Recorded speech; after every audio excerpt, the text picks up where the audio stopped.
Rádio MAP passa a apresentar, a partir de agora, estudos do livro Obreiros da Vida Eterna, do espírito André Luiz, na psicografia de Francisco Cândido Xavier, na comunicação de Célia Correia e Nivaldo Gervásio. Bom dia. Bom dia, Célia. Bom dia a todos. Meus irmãos. Mais uma semana, mais um tempo de estudo que nós vamos ter juntos, com esse livro, Obreiros da Vida Eterna. Obreiros que somos todos nós, e vida eterna é o que... A nossa vida. O motivo de sermos criados pelo nosso Pai. Nós, muitas das vezes, né, Célia, achamos que a vida está acabando. A vida nesse corpo físico. Porque o nosso espírito é imortal, foi criado pelo nosso Pai e foi nos dado a eternidade. Então, estamos passando por essa experiência nesse momento, na carne, mas sabendo que a vida não cessa, como o próprio André Luiz relata para nós, né? A vida não cessa. Nós ficamos nesse ir e vir, né? Ora no mundo espiritual, ora encarnado, para mais intensamente avançarmos nos aprendizados das leis divinas, mas o espírito, a vida é única, uma simplesmente, né? E o título desse livro, Obreiros da Vida Eterna, é sugestivo, né? É muito sugestivo. André Luiz falando, André Luiz, Chico falando para nós. Obreiros somos nós. E a vida eterna é o que Célia, nós a gente temos. remete lá ao capítulo em que o Albano Metelo relata para nós a encarnação dele depois como espírito, né? E que ele só pensava em evoluir, crescer, e ele realmente tem uma boa conduta e evolui. Só que num determinado momento ele olha e percebe que ele evoluiu, mas ele precisava ter ação. Quando ele tem aquela revelação, em um dia, ele percebe uma grande luz nas trevas, e aquele mensageiro que passa por ele, ele pergunta: o que está acontecendo lá embaixo, né? É porque nós não podemos achar que vamos evoluir. Está encerrado. A nossa evolução se dará por completo individualismo nosso. Não. Esse outro trabalho, esse obreiro, é para sempre. Nosso Pai trabalha até hoje. Né? Nós sempre falamos isso. Jesus trabalha até hoje. Então, como que nós podemos imaginar que vamos desencarnar e vamos ficar sentado, deitado em berço esplêndido? Vamos descansar. Né? É por isso que nós estamos sempre lembrando que esse livro é muito valioso para todos nós. E a gente tem sempre que agradecer a Deus, nosso Pai, ao Mestre Jesus, a Chico, a André Luiz, por nos trazer esses relatos, por nos permitir tomar conhecimento desses relatos, porque é o que nós não devemos fazer e que fazemos. Mas isso é um alerta para todos nós, é lição, é aprendizado que nós temos que apreender. É por isso o nosso agradecimento sempre a Deus, nosso Pai, por tudo que Ele nos permite, por tudo que Ele nos concede. E nesse momento em que nós estamos aqui, desse livro, Obreiros da Vida Eterna, aquele grupo, né, Nivaldo, o grupo do irmão Jerônimo, André Luiz, André, o padre Hipólito, a Luciana, e o padre, que estão se dirigindo para a crosta terrestre, em que eles permanecerão por lá por 30 dias, e eles farão o acompanhamento de 5 desencarnes. Nesse relato que nessa parte que nós estamos, eles estão atendendo a um pedido particular da irmã Zenóbia, né? E eles vão atender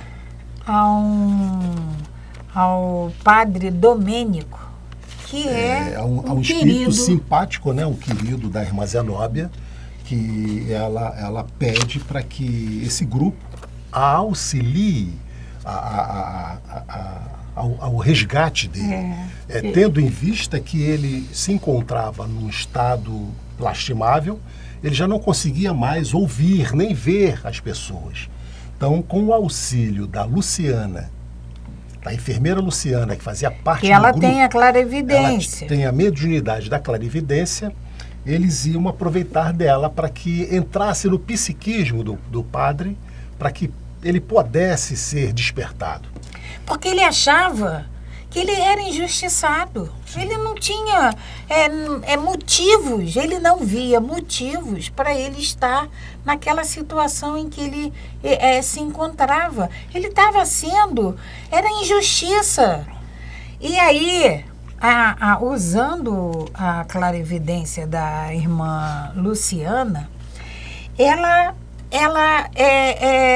relembra a ele a primeira morte que ele causou, a morte dele, como foi causada a morte dele. Relembra ele o último dia, né? O caso que ele teve com a mulher. Isso. E o marido chega e encontra... Descobre e aí o envenena. Aí depois ela vai relatando outros casos. Né? Tem a mulher que foi seduzida e engravidou e aí comete suicídio. Tem o pai dele. O pai que relata para ele, até porque por ele ser padre, né? O pai, então, no confia momento da morte, nele. Confia nele e diz para ele que ele tinha uma outra família. O pai tinha uma outra família, porque ele não queria que essa família fosse desamparada. Ele simplesmente omite tudo que o pai pediu e deixa essa família, então, relegada à miséria, a todas as problemáticas da vida. O pai, então, o persegue, inclusive, né? Porque fica... discorda da atitude dele como padre e como um homem da terra, já que ele havia feito esse pedido. Então, a enfermeira Luciana, Célia... E não para por aí não, Nivaldo. Ainda tem o outro padre, que era um velhinho, outro padre e que ele queria a igreja. Ele queria o lugar dele. Ele mexe, usa da política interna da própria igreja para transferir esse padre. E esse padre morre, de desgosto. Esse padre... Ele estava muito tempo naquela comunidade e ele queria morrer ali. Sim. Já estava velhinho. Perfeito. Mas ele Domênico mexe lá os pauzinhos dele, usa os conhecimentos que ele tem, ludibria. E ele consegue fazer com que o padre seja transferido e ele toma o lugar do padre. E o padre vem a falecer lá, para onde ele foi. Então, Célia, quantos não para aí. Quantos inimigos esse espírito adquiriu para si? Ele ainda é narrado. Luciana mostra para ele um outro caso de mulher que ele engravidou e ela chega doente com o filho com tuberculose e pede ajuda a ele e ele nega. E aí o filho morre sem recursos, ela logo depois também desencarna. E isso tudo são fatos que, para o padre Domênico, irrelevante. Porque não tem problema nenhum. Célia, como ele relata, ele diz, né, deram-me direitos no mundo. Ele se achava com direito no mundo. Prometeram-me a paz celestial, conferiram-me privilégios sacerdotais. Então ele, como padre encarnado, ele achava que ele tinha direitos. Ele tinha privilégios sacerdotais. Então tudo que ele fez, ele achava que ia ficar por isso mesmo. Ele achava que ele não seria cobrado por isso, né? por esses privilégios, né? E não imaginava que a situação dele, o que o aguardava, na verdade, eram as trevas. E aí esse grupo lembra ele que o sacerdócio, ele é importante, mas ele tem regras. Não só dentro da vida sacerdotal que se adota, mas em função da ética como indivíduo, como seres criados por Deus. Nós não podemos passar por cima de todo mundo. Isso. E a gente terminou, Célia, semana passada, falando exatamente do caso do padre. Do último caso. Ela vai começar agora a relembrá-lo, mais um caso. E é o caso da mulher que pede ajuda. Com ele, já com um filho adulto. Com filho. Passando dificuldade. E ela diz assim, né? Novo intervalo da clarividência de Luciana, porém, recomeça a exposição mais alarmada. Ela começa mais alarmada. Agora, surge determinada mulher. Ela está pesquisando, ela está entrando na mente do padre Domênico. Surge determinada mulher. Parece-me que desencarnou depois de melindrosa operação nos olhos. Sim, a vossa tela de reminiscência fala bem alto. Olha só, a vossa tela de reminiscência fala bem alto. A tela mental do padre Domênico é que está falando para ela. Foi vítima do vosso poder fascinante de homem dominador. Ei-la ao vosso lado no último encontro, ainda na esfera carnal. Acabastes a refeição, lauta da manhã, quando alguém bate à porta paroquial.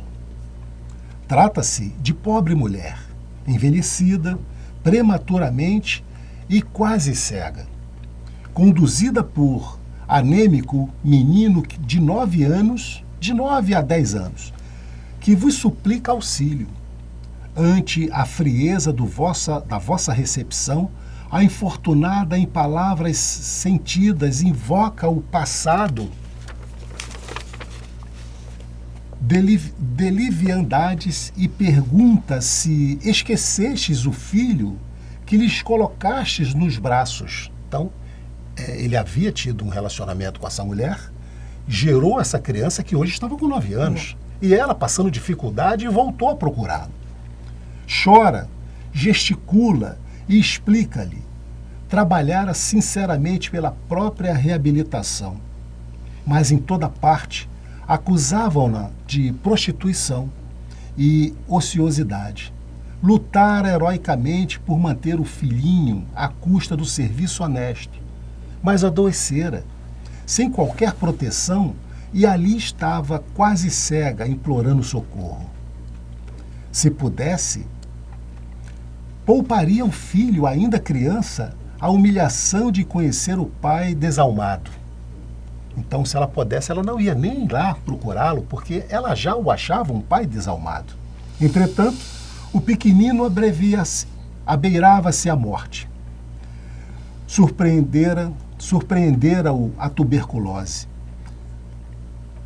devoradora e suplicava-lhe auxílio financeiro para o tratamento indispensável. A criança contempla-vos triste e confiada. Ouvistes indiferente e ansiastes resposta estranha.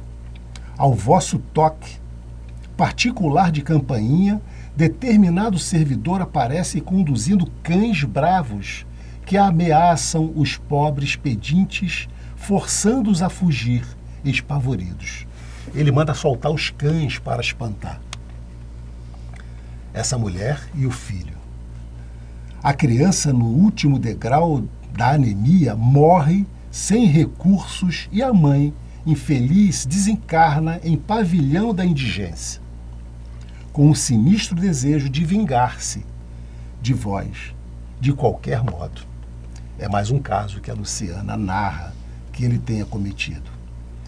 Interrompera-se Luciana, novamente, como para fixar minúcias apenas visíveis ao seu olhar, de súbito exclama: "Oh, que horror! Vejo mais!" A Luciana via mais. Diferente mulher de olheiras fundas e negras vestes. Não terminou a observação, todavia, nesse instante o desventurado proferiu um grito terrível. Desfez-se em lágrimas e exclamou, alucinado de sofrimento moral: "Basta, basta!" Soluços atrozes lhes rebataram no peito o preço, sem soluços de continuidade. Zenóbia, que lhes mantinha a cabeça no regaço amoroso, tranquilizou-nos em tom discreto. Pode continuar, sério. Então, até aqui, a Luciana ia narrar mais um caso e simplesmente ele não aguenta mais, ele já estava na exaustão, e ele pede para que ela não falasse mais nada. E aí a Zenóbia lhe mantinha a cabeça no regaço amoroso, tranquilizou-nos em tom discreto. Domênico melhora, graças ao nosso divino médico. Para o espírito culpado e sofredor, as lágrimas são também uma chuva benéfica que refrigera o coração. É poético isso. Logo após, permaneceu silenciosa, enquanto a seguíamos enternecidos, de mente voltada para a prece. Depois de longa crise de pranto de Domênico, a diretora da casa transitória solicitou ao padre Hipólito que semeasse novas ideias no terreno consciencial arado pela dor, notificando-nos que tomaria alguns minutos para convocar mentalmente a ex-genitora do antigo pároco desencarnado, para que o mísero fosse reconduzido à esfera da crosta no processo inicial da reencarnação futura. Então, eles já tinham dito, a Zenóbia já tinha previsto isso, que ele seria reconduzido a uma reencarnação compulsória, porque ele não tinha a menor possibilidade de tomar parte desse processo reencarnatório, né? Para que ele pudesse ter um refrigério, né? Então, como Domênico desencarnou padre, vamos lembrar que no grupo de André Luiz, de Jerônimo, de Luciana, tinha o padre Hipólito. E que aí, a conversa de padre para padre, com certeza o entendimento... Lembrar, né, Célia, que do momento em que essa equipe de socorro chega, o padre Domênico nem ouvia, não via ninguém. Não. Depois desse trabalho de preces, ele já estava conseguindo ouvir. Por isso é que o padre vai conseguir agora, a irmã Zenóbia pede para que o padre entre agora com uma consolação, né? Como um aconchego para que ele possa despertar realmente, depois da Luciana ter feito toda essa lembrança dele. Vamos lembrar que a Domênica, um pouquinho antes, ela diz... Domênica, não, desculpa. A irmã Zenóbia, ela diz um pouquinho antes: Domênico melhora graças ao nosso divino médico. Jesus. E aí a orientadora entrou em profundo... Ela ia chamar a mãe do Domênico. A orientadora entrou em profunda meditação, ao passo que Hipólito ergueu a voz, dirigindo-se ao mendigo de luz. Irmão Domênico, O Senhor misericordioso ouviu-nos a rogativa. Desejas efetivamente a redenção? É uma pergunta, né? O Padre Hipólito faz para ele. Até ele. porque, sem a nossa sincera vontade, nada acontece. Né? Nada acontece. O interpelado, ao que deduzir, que é aí André que está nos narrando, agora, né? O interpelado, ao que deduzir, despreocupou-se inteiramente da pergunta e, mantendo forte impressão relativamente às afirmações que ouvia, indagou a seu turno.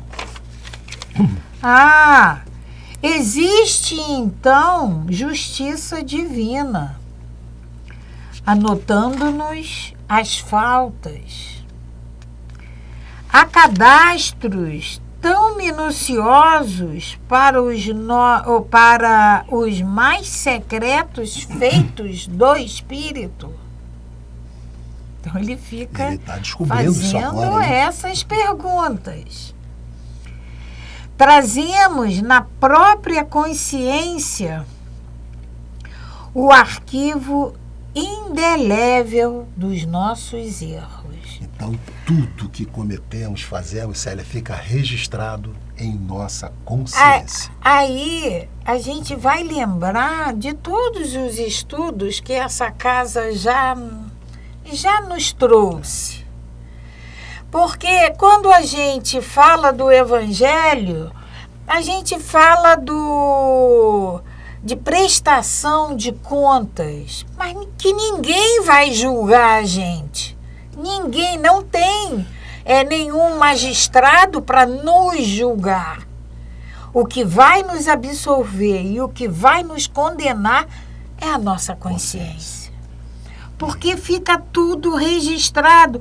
Trazemos na própria consciência o arquivo indelével dos nossos erros. É por isso que a gente fala que nós podemos enganar o mundo inteiro.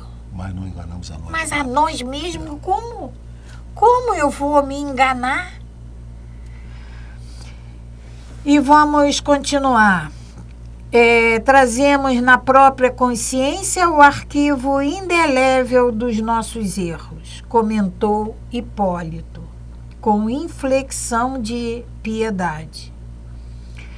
Como os justos são portadores das notas íntimas que os glorificam diante do Pai Altíssimo. Então, os nossos erros e os nossos acertos estão na nossa consciência. Cerra para sempre, meu amigo, a porta do ego inferior. Não maldigas. A igreja que nos unia no círculo carnal é santa em seus fundamentos. A igreja é santa. Nós, e continua Hipólito, nós é que somos maus servos, desviando-lhe os princípios básicos para a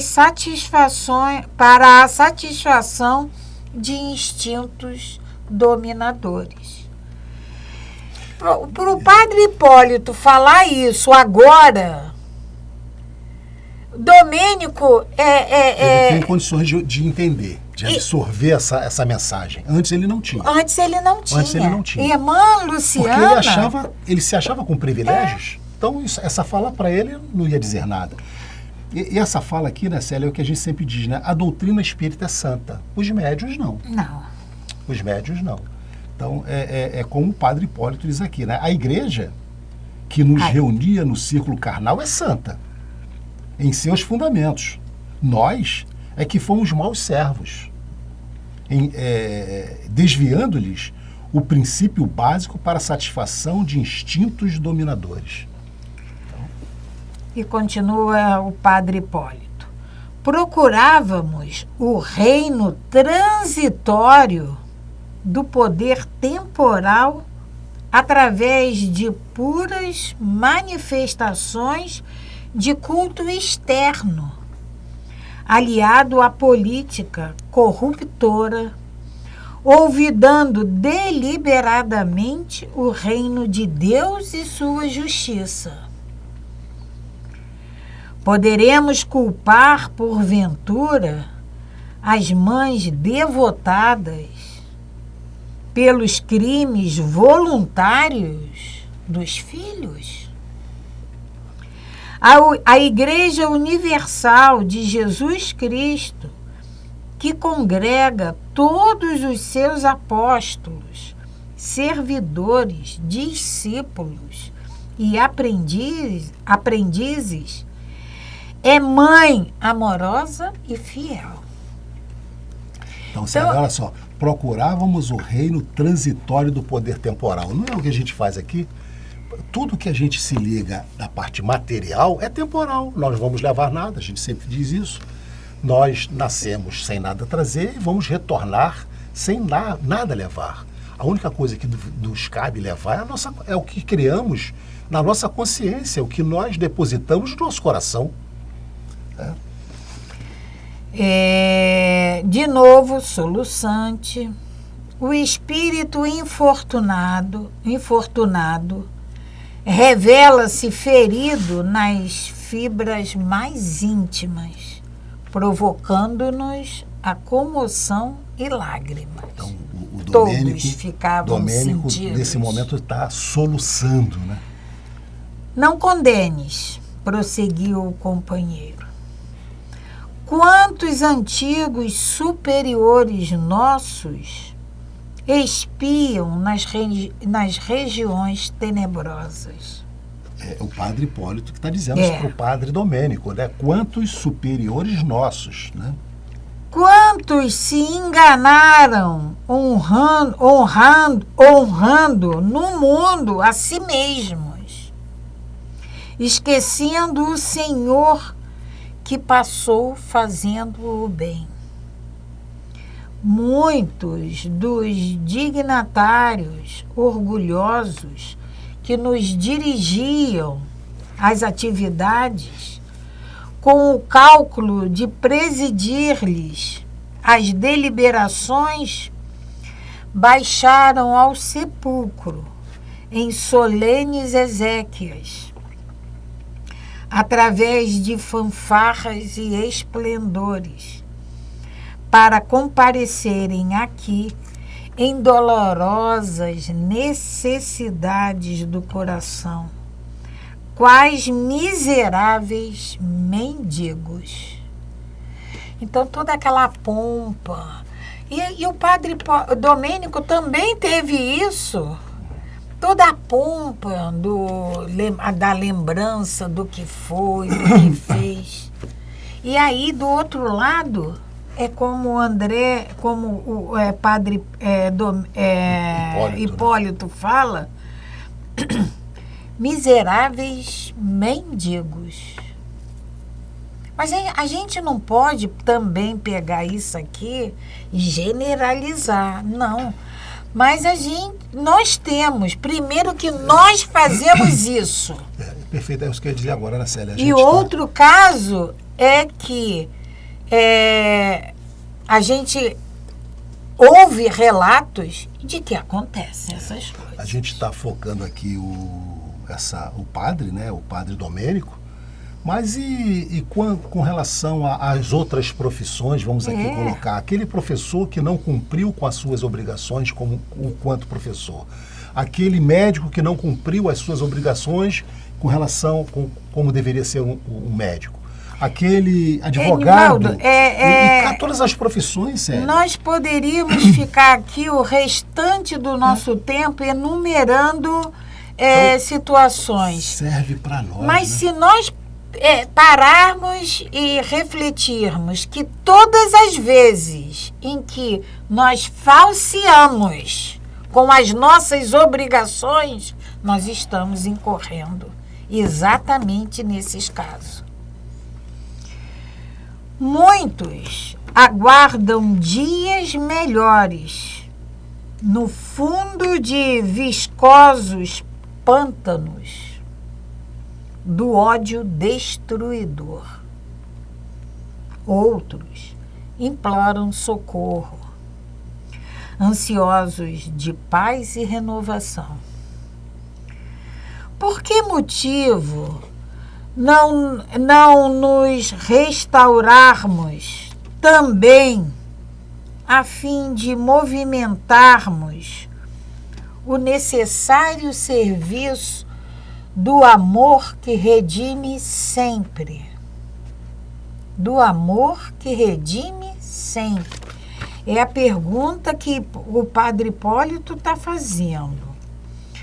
Por que motivo não nos restaurarmos também a fim de movimentarmos o necessário serviço do amor que redime sempre? Levantemo-nos, meu irmão, para sermos úteis aos companheiros de outro tempo. Assim como o Padre Hipólito está fazendo com Domênico, ele faz esse convite ao Domênico. Levantemo-nos, irmãos, para sermos úteis aos companheiros de outro tempo, reconduzindo-os ao porto de salvação. Recordemos aquele em cujo nome augusto juramos fidelidade ao céu, na terra.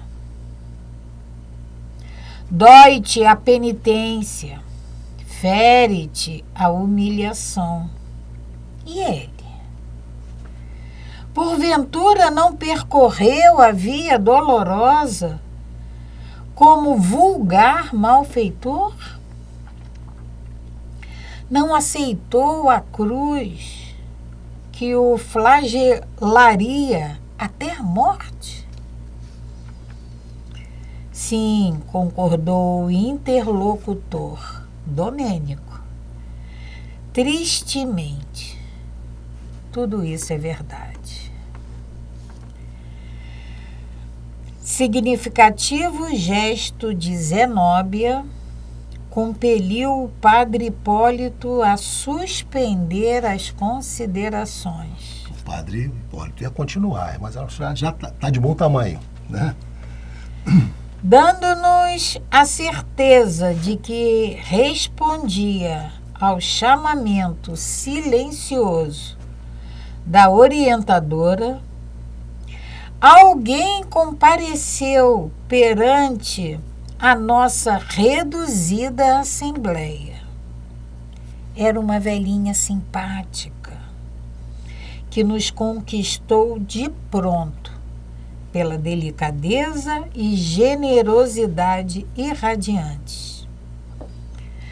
Abraçou a irmã Zenóbia como se fizesse a uma filha muito amada e cumprimentou-nos cortês e reconhecida. Dispensávamos qualquer apresentação. Tratava-se de Ernestina, a dedicada mãe. Ajoelhou-se junto ao filho desventurado e, de mãos postas, rogou a proteção dos céus. Fosse pela renovação profunda daquela hora que lhe modificaria o padrão vibratório, fosse porque as forças invisíveis de ordem superior manipulavam as nossas energias conjuntas em benefício do infeliz, Domênico, que era cego perante nós outros, conseguiu enxergar a recém-chegada. Vamos reparar no que André Luiz nos diz aqui antes dele manifestar a visão da mãe. Fosse pela renovação profunda, porque já tinha acontecido... Tido o despertar com a lucidez da Luciana perante os seus crimes, né? Fosse pela renovação profunda daquela hora que lhe modificar o padrão vibratório, ou seja, Domênico mudou o padrão vibratório dele. Fosse porque as forças invisíveis... Mais uma vez, vamos prestar atenção que nós não estamos sozinhos. Nem aqui, nem no mundo espiritual vamos estar sozinhos. Fosse porque as forças invisíveis de ordem superior manipulavam as nossas energias conjuntas. Como estava aquela pequena assembleia reunida, com a intenção de ser útil, de fazer o bem a Domênico, essas forças invisíveis superiores abriram a visão para que ele enxergasse a mãe. As nossas vibrações, as energias de todos ali conjuntas, proporcionaram às forças invisíveis a tornar esse momento do Domênico de maior lucidez, e ele passou a enxergar. A mãe. Comoventes gritos alcançaram-nos o íntimo. Mamãe, mamãe. Aquela criatura que se mostrara tão rígida e indiferente, o eclesiástico que zombara de tantos corações na terra, segundo retrospecção do pretérito que Luciana levara a efeito, igualmente invocava o nome de mãe, como se fora chorosa criança desviada do lar. Esse nome mãe é santo, né? Abriu ansioso os braços, procurando-lhe o seio amigo. E Zenóbia, com carinhoso cuidado, ajudou-o a refugiar-se no colo materno. Ernestina apertou-o, então, de encontro ao peito, e pareceu-me que o infortunado sentia o contato maternal como se houvera alcançado o repouso supremo. Porque ele estava num sofrimento eterno, né, Célia? Então, depois de se despertar, veio o consolo da mãe. Da mãe. Mãe, minha mãe, gritava, colando a cabeça ao tórax inclinado para a frente, a fim de melhor fazer-se sentir. Ajuda-me, perdoa-me, perdoa-me. E recordando talvez o trabalho da clarividente, que lhe alterava o ser, acrescentou: a justiça divina abriu-me. A justiça divina descobriu-me. Sou um réprobo sem perdão, um celerado infernal. Hediondo passado está vivo dentro de mim. Ó mãe, és capaz de suportar-me quando todos me detestam? Ernestina aconchegou-o mais perto do coração e falou comovida: eu não sei, meu filho, se foste criminoso. Sei que te amo com toda a minha alma. Sei que sentia profundas saudades de tua presença carinhosa, no desejo enorme de sentir-te de novo junto a mim. Conforta qualquer um, né? Qualquer um, né? Conforta qualquer um. Que haveria de mais belo para o meu coração que o doce enternecimento desta hora? Deixa que nasçam em ti pensamentos de júbilo e reconhecimento ao Pai de inesgotável bondade que nos reúne compassivamente. Medita um instante, Domênico, sobre a grandeza divina e certifica-te de que ninguém permanece ao abandono. O pensamento de gratidão a Deus dentro das sombras do sofrimento é um raio brilhante de aurora, preludiando a vitória plena do sol sobre as trevas densas da noite. Qual de nós não terá sido defrontado pela tormenta da ignorância? Todos tivemos pedras e espinhos na longa estrada da redenção. Muitas vezes caímos. Entretanto, a mão invisível do Senhor arrebatou-nos, misericordiosa, do mergulho na lama ou das furnas do abismo. Tem coragem e levanta-te intimamente para um novo dia. O mísero contemplava enlevado, como se tivesse sob os olhos a mais formosa visão de sua vida. Sou, porém, um malfeitor, réu de crimes sem perdão, falou tristemente. Não, meu filho, alongou-se a palavra materna. Foste enfermo como nós outros. Escutaste as sugestões do mal e cultivaste úlceras dolorosas. Isso não é à toa. Cultivaste, escutaste as sugestões do mal. Foste enfermo como nós outros. Todos nós, Célia.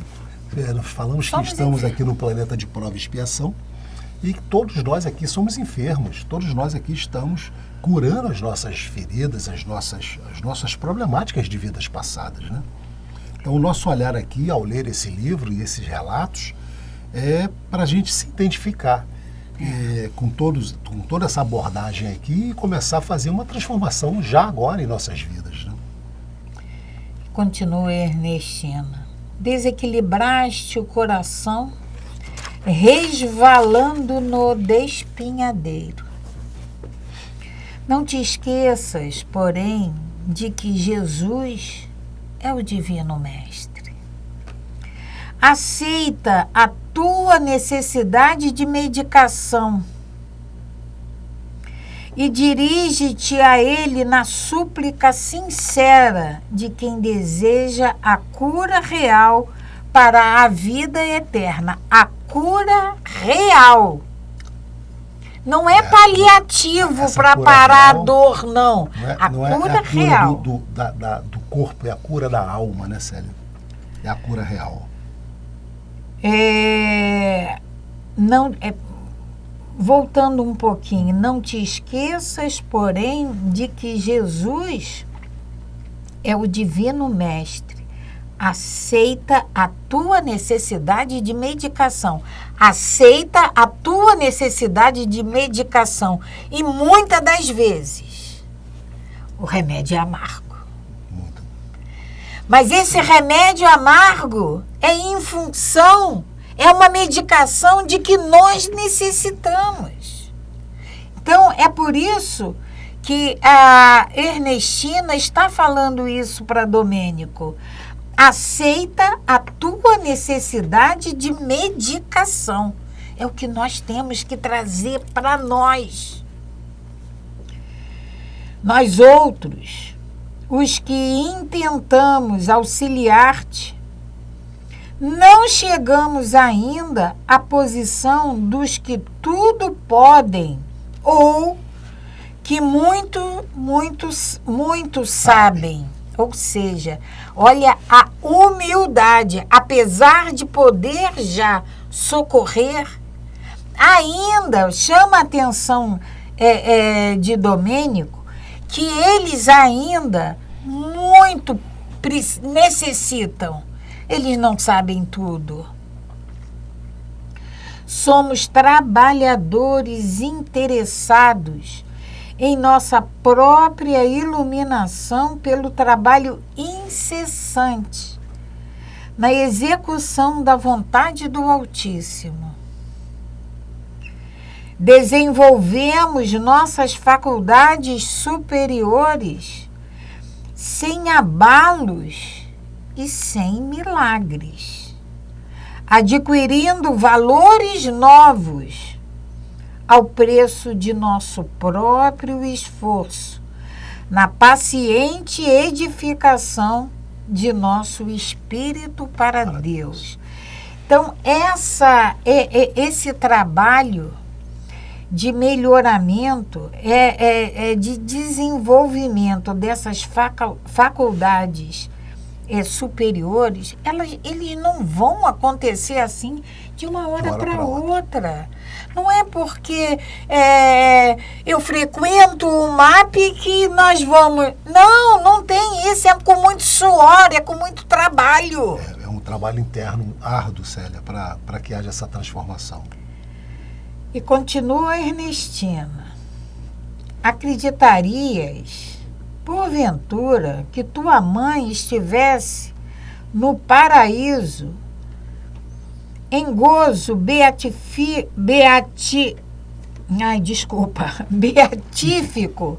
inteiramente esquecida dos seus imensos débitos, para com todos aqueles que lhe partilharam o afeto e a luta nos serviços salvadores da carne terrestre? Admitirias, acaso, que apenas o carinho materno me garantiria posição definitiva no campo celestial? Não, Domênico. Horizontes diversos abrem-se para as nossas almas no universo infinito. Nossas existências são dias abençoados de trabalho, em que o sol do dever nobilitante e as chuvas da experiência construtiva desabrocham e crescem nossas faculdades divinas para a eternidade. Nivaldo, vamos parar por aqui, tem ainda um pouquinho mais de comentário da Ernestina, mas nosso tempo está terminando. Está terminando. Vamos parar aqui nesse parágrafo, a gente vai retornar na próxima semana, ainda com esse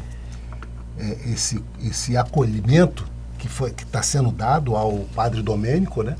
Através dessa equipe do Jerônimo, do André Luiz, da Luciana e do Padre Hipólito, com auxílio da sua mãe, inclusive, agora, né? Então, na próxima semana nós vamos ter o prazer de continuar a leitura desse livro com breves comentários.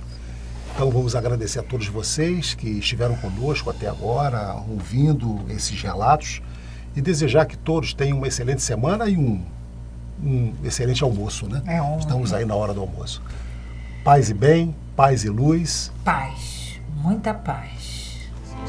A Web Rádio MAP apresentou o programa Estudo do livro Obreiros da Vida Eterna, de André Luiz, na psicografia de Francisco Cândido Xavier, na comunicação de Célia Correia e Nivaldo Gervásio.